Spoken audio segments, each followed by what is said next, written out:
Hi everyone, this is the first in a series of videos on the nervous system from AQA topic 6.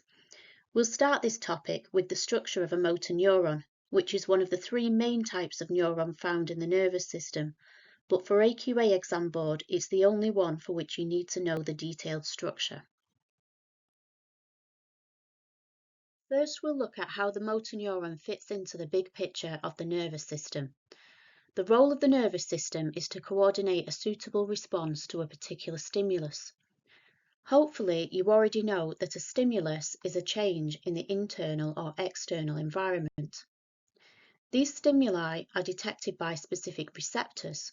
For example, in future videos, we'll see how the Pacinian corpuscle within the skin detects changes in pressure and how rod and cone cells within the retina are sensitive to light. Electrical impulses are sent from receptors to the central nervous system, which consists of the brain and spinal cord, and processes the information to coordinate a suitable response. These electrical impulses, known as action potentials, are carried by neurons. The electrical impulses from receptors are transmitted to the central nervous system by sensory neurons. We find another type of neuron within the central nervous system. These are intermediate neurons. You may know them as relay neurons. Once the central nervous system has coordinated a suitable response, this must be communicated to the effector, which may be a muscle that will contract to bring about movement or a gland that will secrete a hormone. This is where the motor neuron features, in transmitting the electrical impulse from the central nervous system to the effector. The response usually occurs quickly after the stimulus is detected, but it's short-lived and confined to the part of the body where it's required.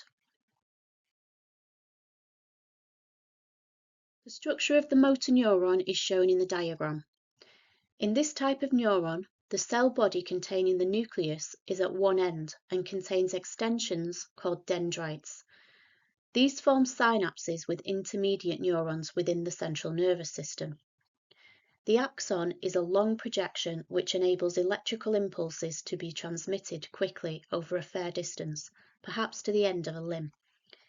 Finally, the axon branches into axon terminals, which form synapses with the effector. This could be a neuromuscular junction, which we'll look at later in the series. Some axons are wrapped in Schwann cells, forming the myelin sheath.